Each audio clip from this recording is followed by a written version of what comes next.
everyone. This is Daniel from the Particular Baptist Podcast. Today's episode is brought to you by a friend of the show, Lane Campbell, a trusted mortgage loan originator who helps families just like yours. If you're thinking about buying a home, refinancing, or just exploring your options, Lane will walk with you every step of the way. Lane takes the stress out of the mortgage process so you can focus on what matters most, whether it's using your home equity to get money for home improvements, finding the right loan for your first home, or if you just want to ask some mortgage questions, Lane's heart is to serve. Call or text him at 618-671-1830 and get the mortgage advice you need. That's 618-671-1830. NMLS number 2413537. Edge Home Finance. NMLS number 891464. Equal Housing. Hello, everyone, and welcome to the Particular Baptist Podcast. I am your host, Daniel Vincent. You can find us and other podcasts at reformedpodcast.com. Also, check out our blog at theparticularbaptist.net. All right. So today, going into book review mode. And sorry, I got a little bit of drainage this morning. Book review. A little bit of deviation from what we typically do in our episodes, but the book reviews before, but I don't do them very frequently. One thing that the holiday season was helpful with was allowing me to be able to read more. Now, this book I did read after the holiday season, but it did afford me time to do a lot of reading and plow through some material, which was really nice. I love to read. I just don't have a lot of time to do it, and so my interests are divided, so they say, as they say. But I want to talk about James Baird's. I think I'm pronouncing that correctly, Bard or Bayard. And if the brother is listening, forgive me if I am butchering your name. I'm really trying. I'm going to say Bard just because that's how it appears to be pronounced. I'm willing to be corrected later. But James Baird's book, King of Kings. And basically this book is presenting a reformed understanding of government. How is the civil government to work in relation to the Christian? How is the civil government to function in relation to the church? And really the thrust behind the book is to discuss the government's role in promoting, if you're using classical terminology, true religion. Okay. And it's a very small book. It was a little over 100 pages. And I was reading the Kindle edition, so maybe the physical copy is actually longer, but in the Kindle edition, it was, I think it was maybe around 130 pages, if I remember correctly, something like that.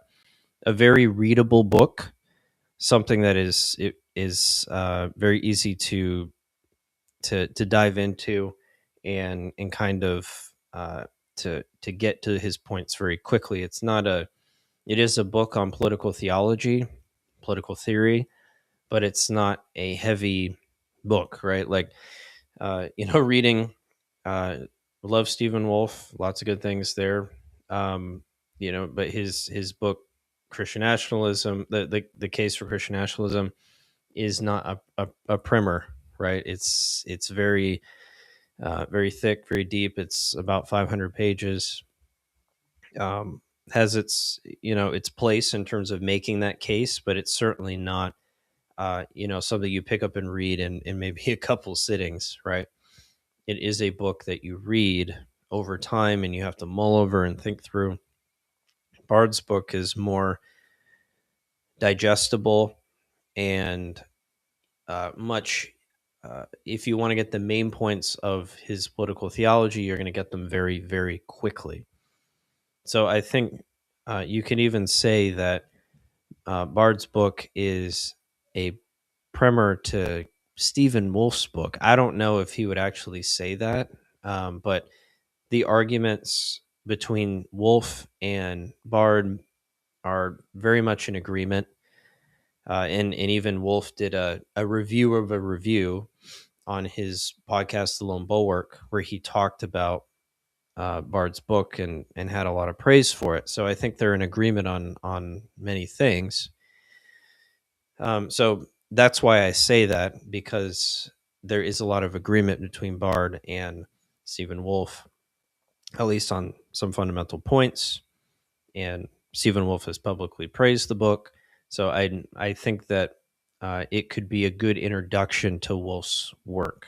Because at the end of the day, when you boil down Wolfe's understanding of Christian nationalism, while there's certainly some unique things, as we have talked about on the show and on our platforms that we disagree with, there is a lot of overlap in terms of the idea of promoting true religion. Even with us, we would say, uh, at least some of us on the team would say, that true religion needs to be promoted by the state, but in a negative way, not in a positive way.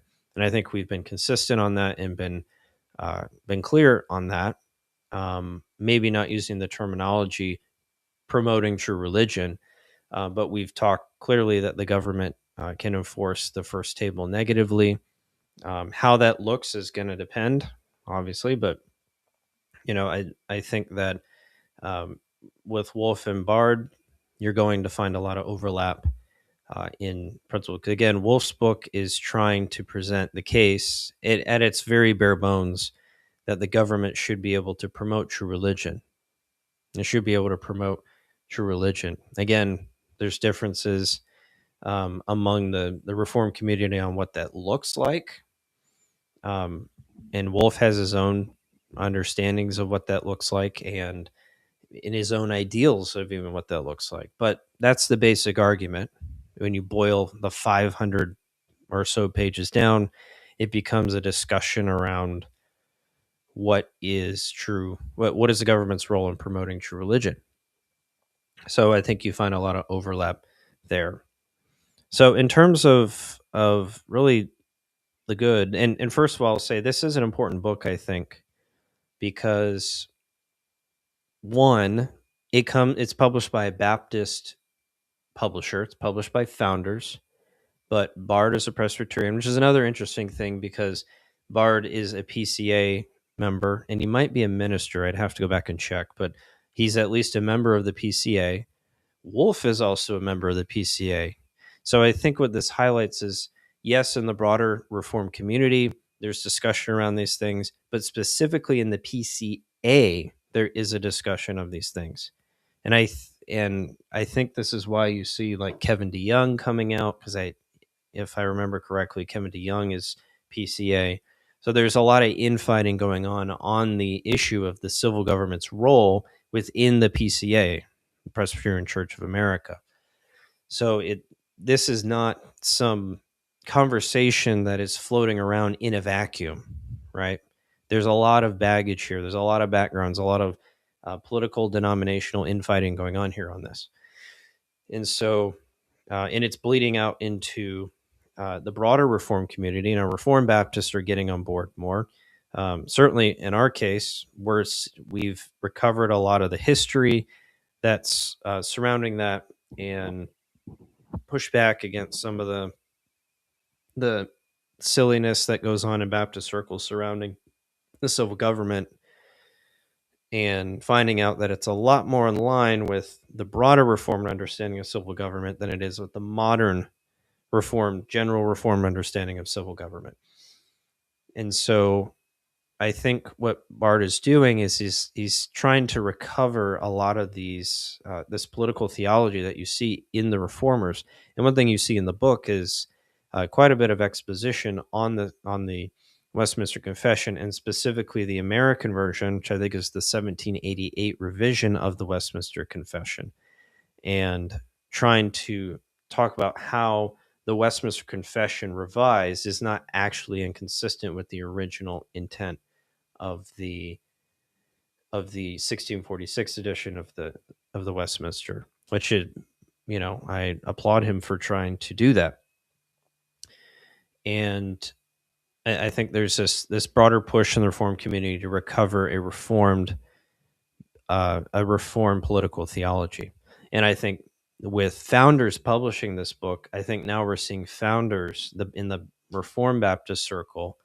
You're seeing a broader push for a historical understanding of political theology. As Baptists, we have our own weird stuff with political theology. We're very much for absolute religious toleration, and that was the Baptist way, which we've demonstrated on this show and in writing that is stupid and hogwash, historically speaking. And it's interesting to see reactions to it. When you put that stuff out there and people just no, it's like, well, that's, I don't know what to tell you. That's our history. Either say you don't agree with it, or get on board with it. Um, that's the way it is. Like, we have to deal with that. But I think Bard's book is highlighting these discussions, these disagreements, and trying to bring clarity to that, which I appreciate. I do appreciate, going back to the length of the book, it's very digestible. It's a book that is very easy to read and you can get through very quickly. And I think even in the book, he talks about how you should read his book in one setting so that you get so you can better understand his argument rather than trying to break it up. So he tries to make the book very, very digestible, very accessible, if you will. So, talking about some of the good, so I've highlighted some of the good already, but some other things. I think it helps better clarify the government's role in relation to Christianity. And I think, talking about the infighting, I think there is a terrible lack of clarity on this issue as it relates to the civil government. Again, I think there's just there's a lot of bad history. There's a lot of bad theology. We're reading a modern lens into the Bible. On Romans 13 is read with a modern lens instead of reading it, taking the laws of nature, reading it in light of other places in Scripture, seeing what other men historically have written on it, even though, of course, they're not the final authority, but it can be helpful for men who are way smarter than us to be able to clarify what those things in Scripture are if there is indeed a controversy. We don't have to reinvent the wheel necessarily, right? Like, what did these guys talk? Oh yeah, wow, okay, I see how they worked it out. That argument makes sense in light of Scripture, light of nature. Everything comes together great. Civil government is definitely a difficult subject to cover simply because it is so nuanced, and there's a lot of context that governs, no pun intended, how a civil magistrate is to rule their people. And that, I think, creates a lot of problems. So Bard's book, I think, helps bring clarity to definitions. I know for me, it helped me to be able to clarify, um, this discussion around true religion and maybe frame, because I think, especially since recovering and coming to a better understanding of civil government through recovering particular Baptist history on the subject, I think that Bard's book helped me to hone in my language better in terms of how I speak of what I believe. Because I don't think I would have said that particular Baptists were for the promotion of true religion. I probably would have, I think I would have found that language too explicit, too harsh. But now I don't have a problem saying it because I understand that it doesn't have one meaning. And I think that's kind of where I was coming from. Like, promotion of true religion just means that you are actively promoting it improperly. And Bard says, no, there's different ways that this can be understood. And I think that helped. It's like, oh, okay, I can see how promotion can be taken negatively too.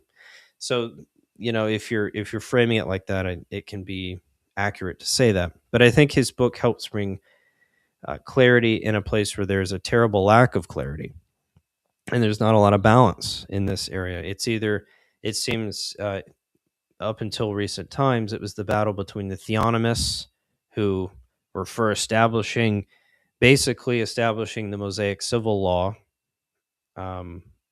either literally or general equity to a point where it almost doesn't look like general equity, or you just are for absolute toleration of absolutely everything vile and wicked in a society almost. And the atheist can walk around railing against Christ, and we gotta thumb our nose at it, but we can't do anything about it civilly because he has to have his freedom too, or they might do the same to us, and stupid arguments like that. So there's a swing, too far on one side, too far on the other side. The Rushunities of the world push back against that thinking, but now I think as we're recovering more of this historical understanding of political theology, where I think people are becoming more balanced. I still think there's problems. Again, we've disagreed with some things with Brother Wolf. We've made that clear. And even in talking with him on the 2 interviews we had, I think it's been clear we agree on a lot, but we also have clear disagreements.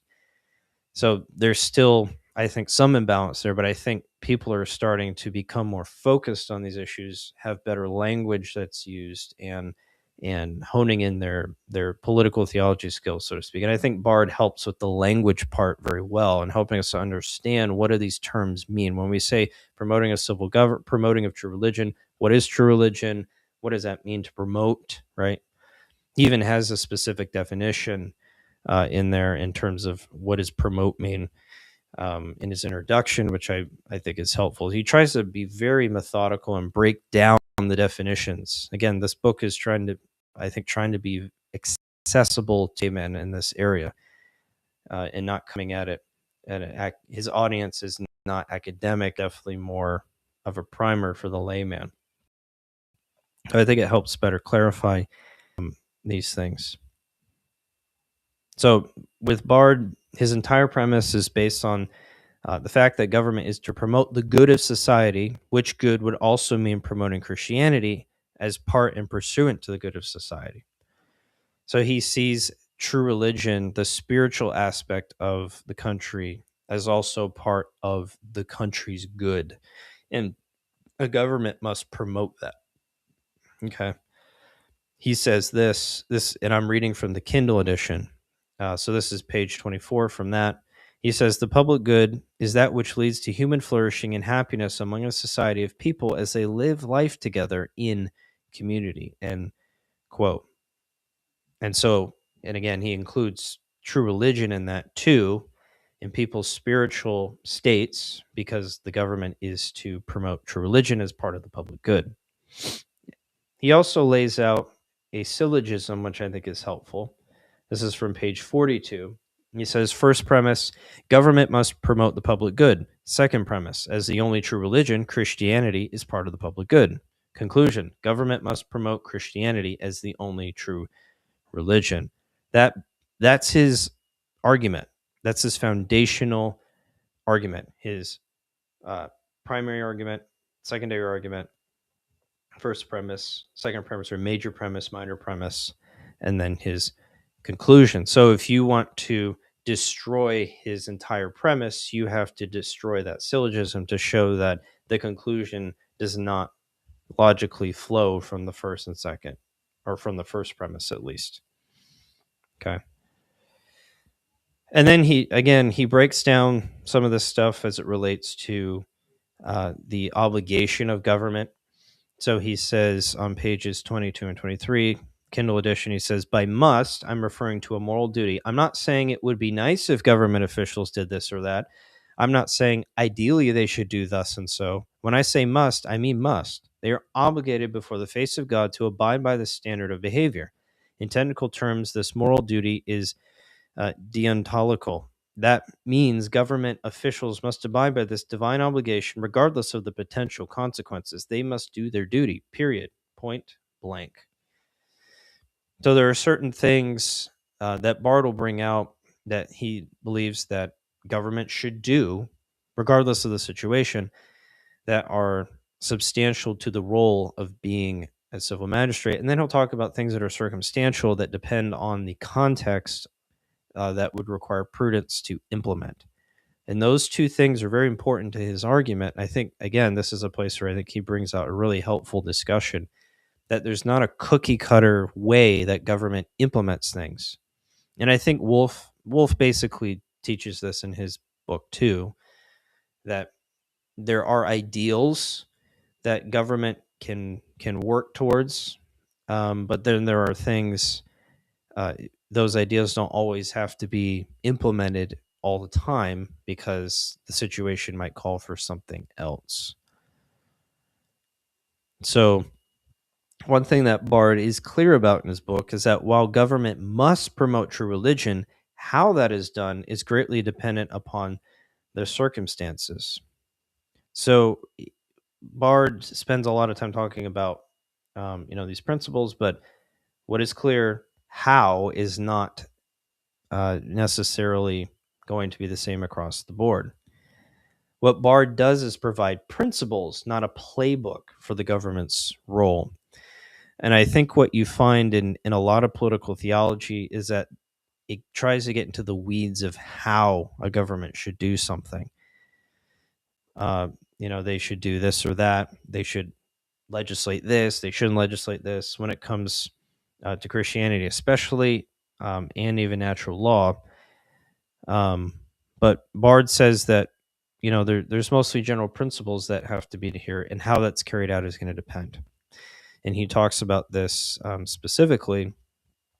You can see this highlighted um, on pages 23 and 24 of the Kindle edition. He says, in the context of government, officials may use laws to promote something, but legislation is not their only tool. In fact, they use another much more powerful tool, social customs. Through influencing social customs, government officials shape our shared world. They shape our time with national holidays or other special days of the year. They shape our spaces with monuments, memorials, roads, zoning, and public buildings. They shape our ideas with their public speeches. In all of these examples and more, government leaders use their powers to promote certain ideas and behaviors for better or for worse. In this book, I remain relatively neutral on how officials should promote Christianity. So his point is not to push how promotion of Christianity should be done. He says relatively neutral, so it's not an absolute statement. But generally speaking, this book is not a playbook on how to do it, right? It's giving general principles that are to be prudently applied in their specific civil contexts. That's also very helpful. And he gives other examples, like, again, zoning, public buildings, etc. So this is actually interesting because on the flip side of that, what does that mean for pagan religions that want to worship? Is government promoting them by allowing them to worship in certain places? It's an interesting question to ask. If this is the case for Christians, then I would think it would logically follow that that's the same for a Buddhist temple or a Hindu 200-foot Hindu demon god that everyone has to be forced to see, right? Yeah. So for Bard, establishing true religion at the government level isn't a problem, but neither is having a government without it, so long as true religion is promoted. That's important too. So I think what people generally run to, when they hear things, oh, government's promoting true religion, that must mean an established church. Oh no, we're going to have Bibles are going to be required to read, all this. No, that's not necessarily what he's saying. What he's saying is that it can mean that. It can mean an established religion, as we see early on in this country. That's certainly something that can be done. But it could also mean that government promotes true religion while remaining a secular government, so to speak, where there is no established religion like we have in the US. The point is true religion is promoted as part of the public good. Okay. And the principles that he gives, and this comes from the fact that government is to be strong, loving, and prudent in their promotion of true religion, which those principles may not require certain forms of promotion to be done at certain times and places. So basically, the principle that Barr gives is that men must use discretion on how this is done based on their societies. Okay, that's definitely part of it. Oh, we got some feedback here. Hey, Dan Blessing, Chef Chavez, thanks for tuning in. It's late night in the Philippines. I'll review it the next day. And Brother Bard is on. Thanks for tuning in, brother. Thanks for the view. My name is pronounced like air with AB in the front and AD on the end. Baird. Okay. Thank you, brother. I apologize for butchering it. Baird, Baird. Okay, got it.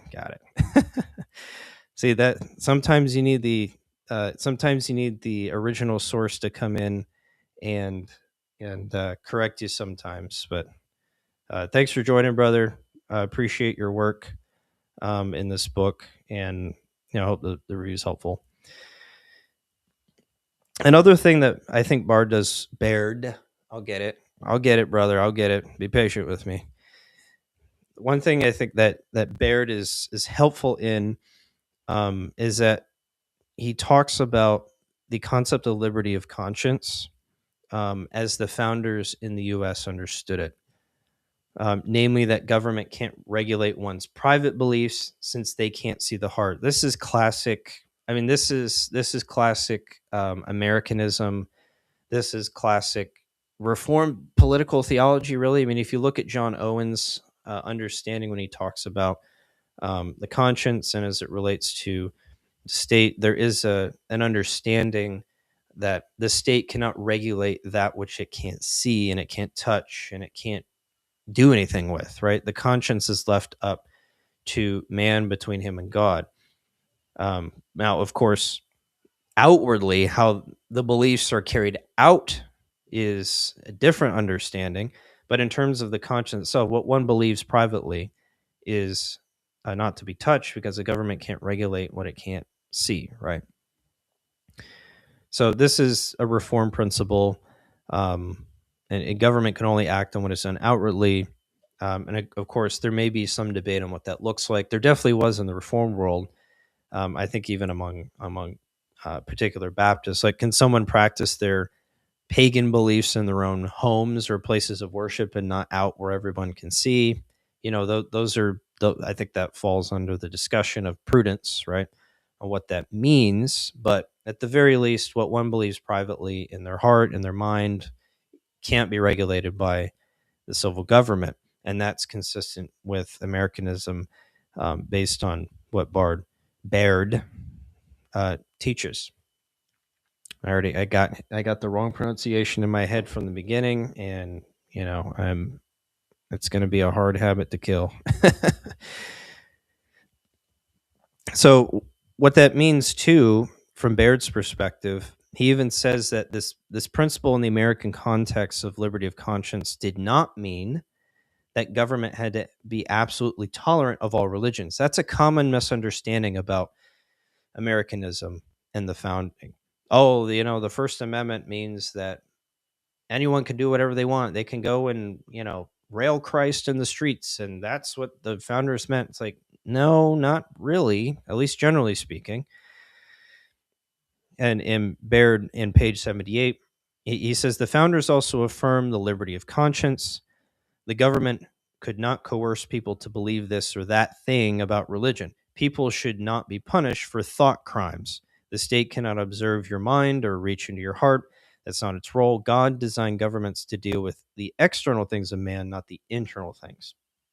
Again, the principle of liberty of conscience there, that's American and that's Christian. And it's interesting, this was a principle that was being taught by particular Baptists in England in the 17th century, that government shouldn't be regulating someone's private beliefs. Christians should be free to worship how they want. And again, this was for Christians. They weren't saying that anyone could do anything, but they were saying that Christians, Protestant Christians, should be able to worship God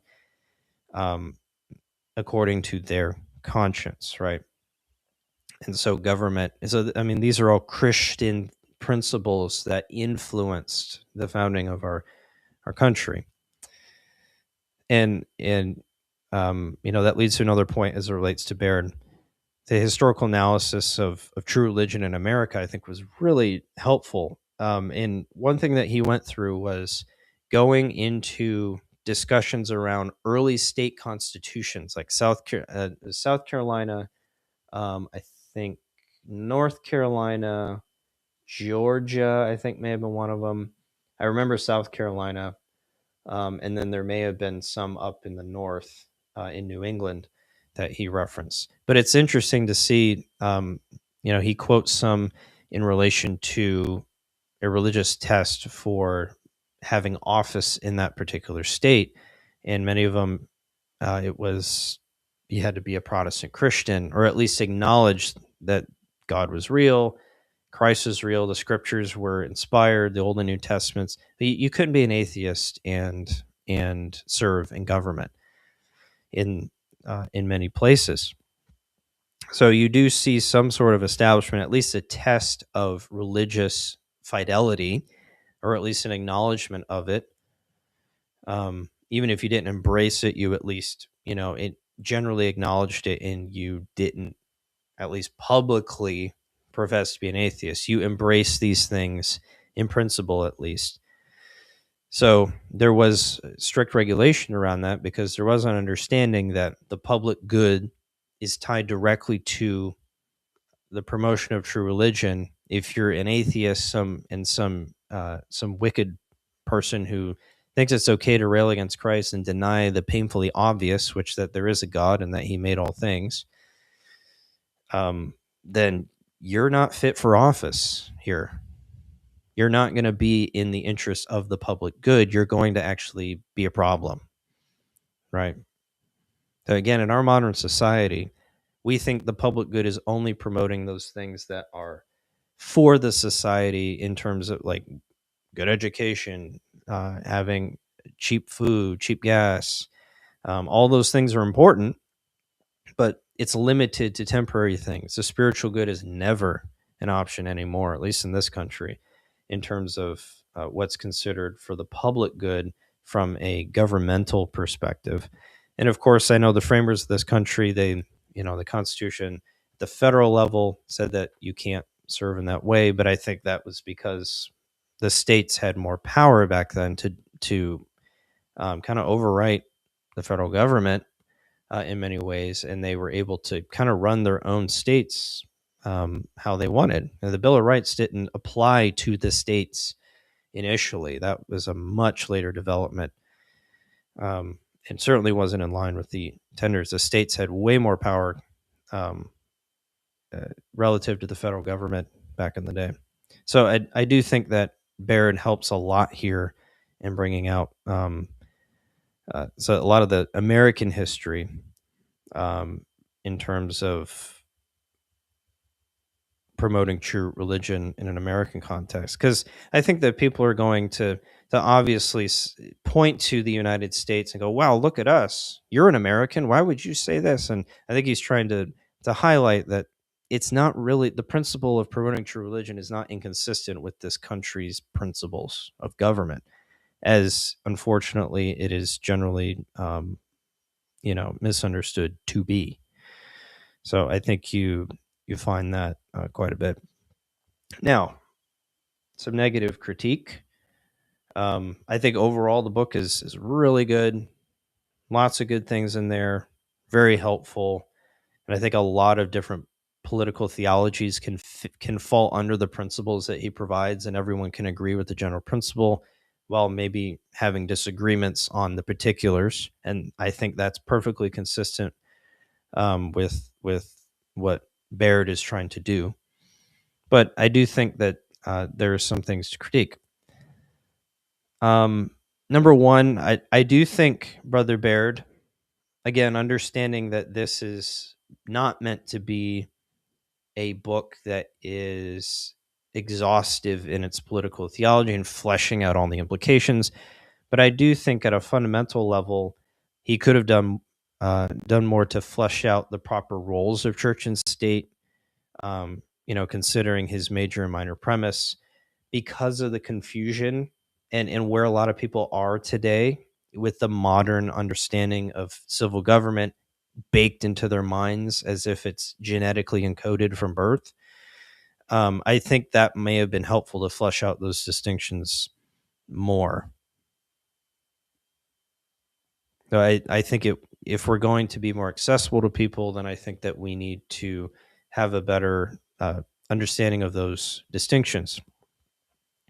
But of course, if you are writing to an audience that has these categories understood already, that's one thing where you don't have to reinvent the wheel again because your audience already understands the basics. But this book doesn't seem to be written with that audience in mind. So I think it would have been helpful to make clear where those distinctions are, given who's likely going to be reading the book.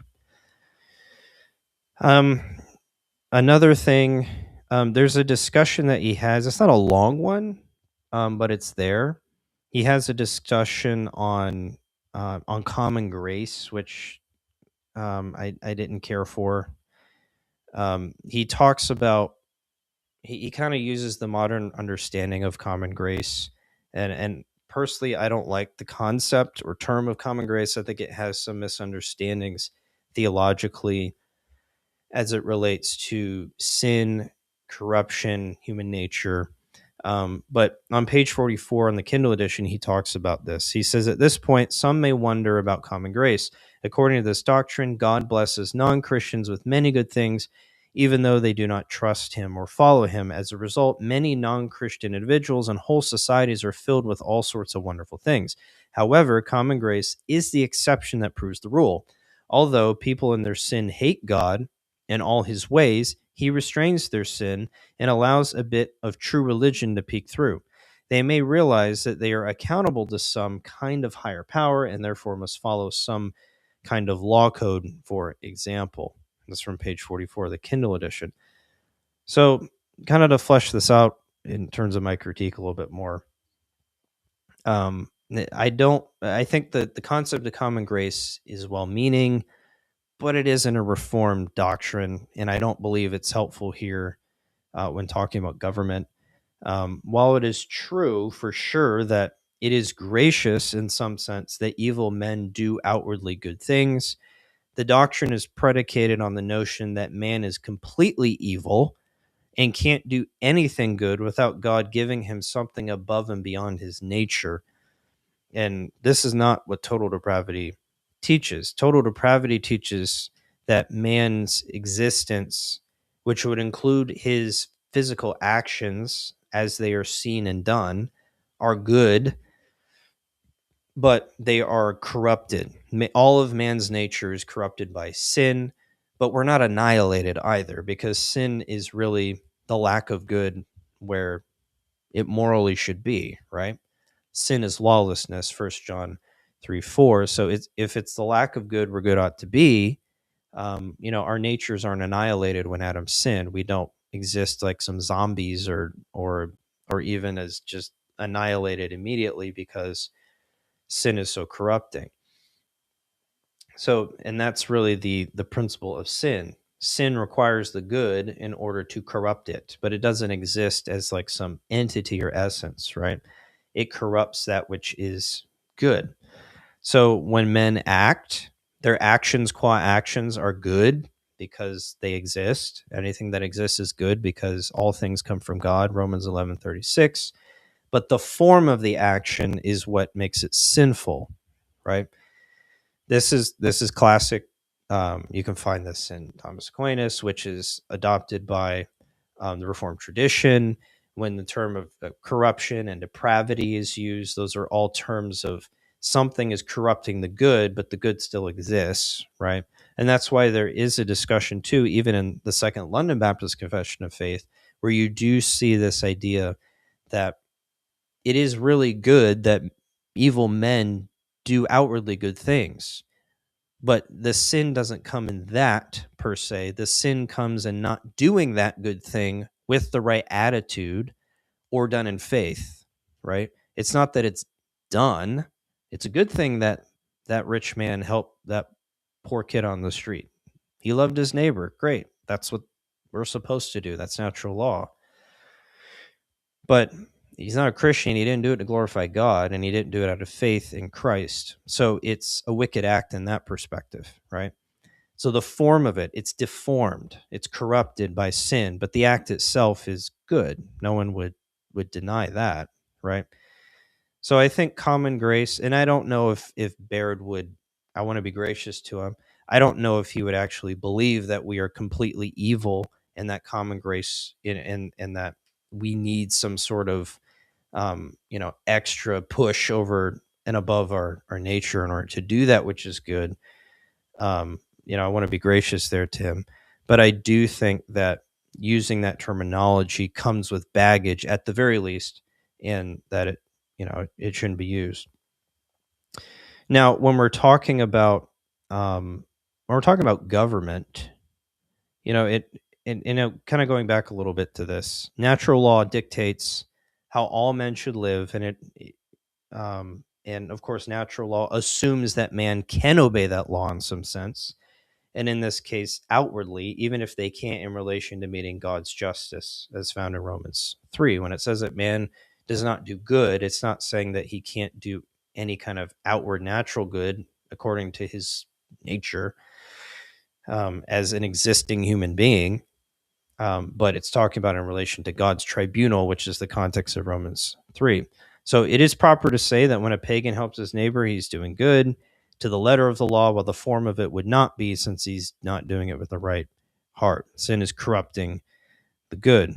So man does not need some special grace to act above his nature. So we're not. That's why when we say, and we say this all the time in the Reformed world when we're talking about Reformed theology, total depravity, we'll say man is not as bad as he could be, right? He's not as bad as he could be. Well, that means that he must be doing something good even in his sinful state, right? That's the implication. Even we're admitting that. Otherwise, we would cease to exist, because sin would completely overtake the good, and then sin would no longer exist, interestingly enough, because sin requires the good to exist, quote unquote.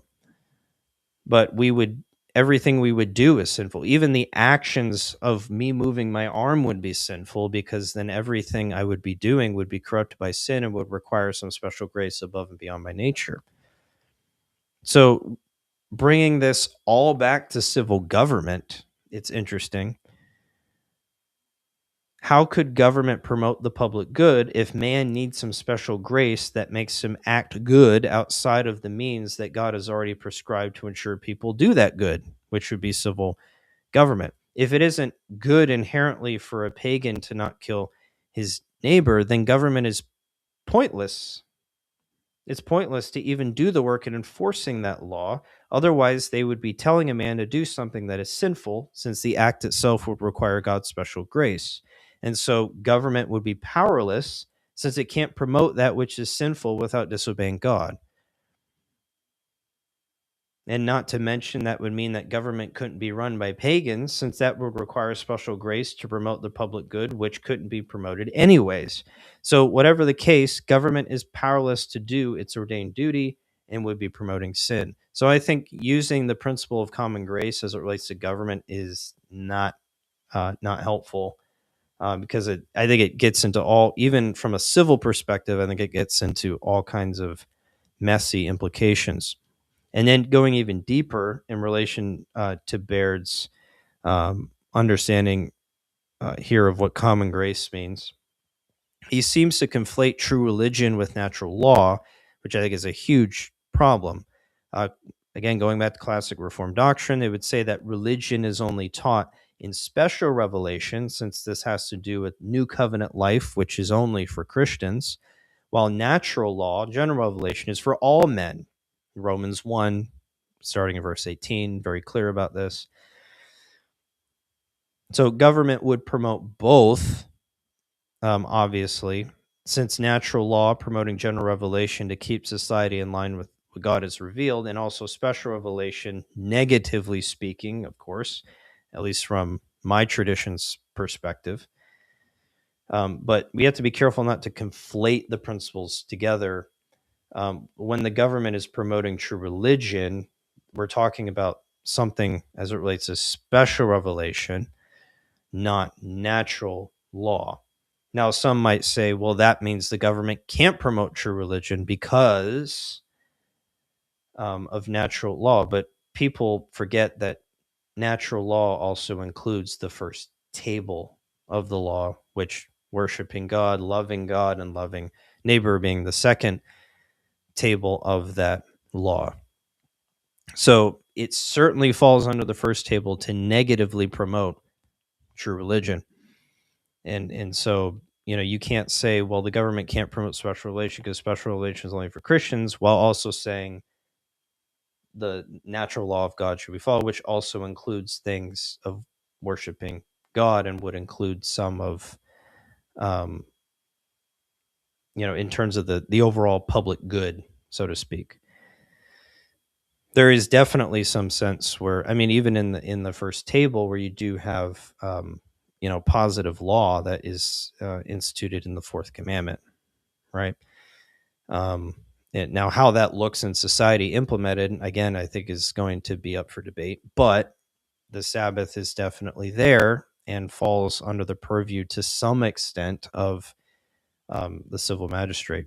So I think we have to be careful not to conflate these principles, saying true religion and natural law, those things that men do outwardly that are good, that may not be Christians, are the same thing. I think we have to be careful in conflating those terms, but I do think that we can speak of those things being done in some sense pursuant to the public peace, right? And going back, I'm thinking about it now. Maybe it's not good to say that the government promotes true religion because of the first table. Government promotes true religion or special revelation, again, because of the public good. It is for the public good, and also based on the society of that particular nation. I mean, you see with Christopher Blackwood, the particular Baptist in the 1640s, writing about the light of nations. We've talked about this, right? A government can forbid someone from blaspheming Christ because culturally speaking, that culture believes that Christ is God, Christ should be revered. So for the interests of public peace, you shouldn't allow someone to rail publicly against Jesus Christ, right? Things like that. Again, prudence has to be done, but at the very least, for the public good, special revelation should be promoted negatively. That's the particular Baptist position, for sure.